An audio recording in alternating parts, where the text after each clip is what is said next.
Okay, here we are, and we have the Hot Wheels Land Rover Defender 90. I actually have the master Land Rover Defender 110, and it's a great model, but I thought I'd just do another 3D wheel project on this thing. So let's take a look here. There's not much to say because I spoke about that series in that other video if you want to track it down. But the Defender 90 started being sold in 1983, and over 2 million of them have been sold in that series. You know, all the Defender trucks and stuff. And you could have many choices of engines over the years. Anything as small as an inline 4-cylinder up to a V8. So it's obviously a really popular truck. Whenever I think of the African bush or some sort of outback, I think of a Land Rover Defender. And they always look nice because they have aluminum bodywork. Okay, so let's let's just compare right to that photo first. I think off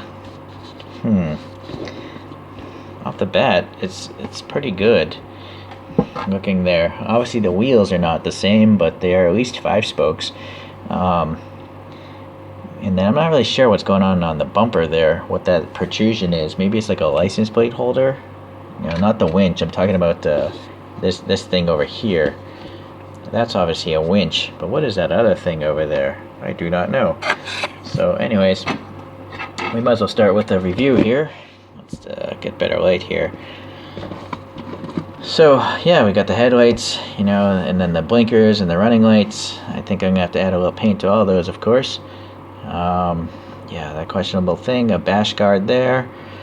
Going to the top, it's nice to see that printing there. There's a vent. Casting's a bit rough. I'm curious, we'll get to see how old the casting is.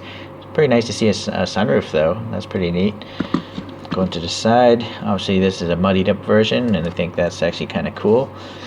I think that might be like a side vent. Yeah, that should be black, and then a little orange here should be painted on that marker.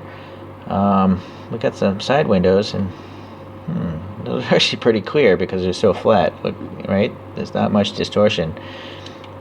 And this one actually has side windows here. I see a lot of Hot Wheels, they leave that open, but this one's fully enclosed. Although that steering wheel is better than some other ones I've seen. So pretty nice. Ribbing on the seats. Okay. And in the back, we got the little bumps here for the lights. I can add some paint there. The spare wheel does match the form of those, just not the color. You would kind of think that they would take the same tire there. Oh, it's actually different because it's cut off. So never mind. That's understandable. Okay. There's even the little indentation of the little windows that are up here as well. Maybe I could paint those black or something. Okay, so this side, no major problems. Maybe this is a fuel filler area. Yeah, that's got to be where the fuel filler cap goes. The door handles are sticking out, and they have the recesses for your fingers, so that's pretty good. So now, yeah, how old is this thing?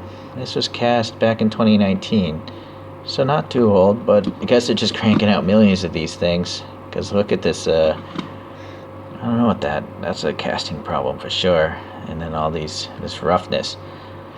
I guess the only good thing is this is a Land Rover Defender, so it's expected to be messed up from rollovers and off-roading, especially with this paint job, right? This thing's supposed to be dented and dinged. So, well, I gotta say, it looks pretty cool. So I'm not really sure what kind of wheels I'm gonna do for this. If I'm gonna find some original ones, because there have been many over the decades, steel wheels, aluminum wheels, or maybe I'll just try something totally different. Well, it turns out I went somewhere completely different.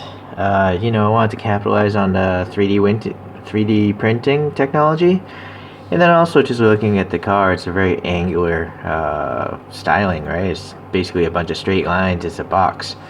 So I carried that over into these wheels here. They're very angular, obviously. I can almost see them on a Lamborghini, actually.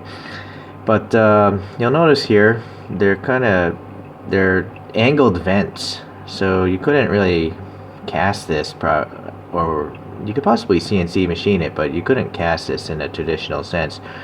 From the side here, you can kind of see a little bit of a hole there, but once I start turning it, you can see, it's basically a hexagon.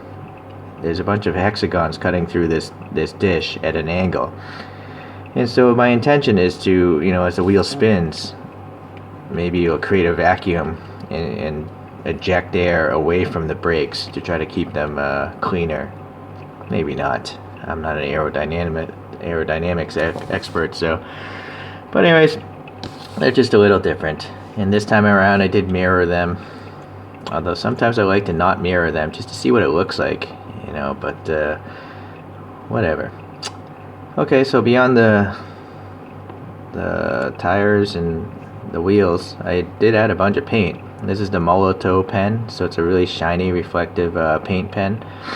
And then I also added some color over it that filled in that thing with black, orange indicator, bunch on the tail lights here. I'm not sure what this would be here. It's on this side of the real car, but I'm not sure if it belongs here on this car. And then some silver marker here on this one. So that's it. I suppose I could have painted these. Maybe I should have, but it's no big deal. Anyways, it does roll, so I'm pretty happy with it. Just being different, I suppose. I looked at the regular wheels that came on this car, and none of them really fascinated me, so that's why I went with my own design this time around. Okay, well, I appreciate you guys watching, and take care of yourself.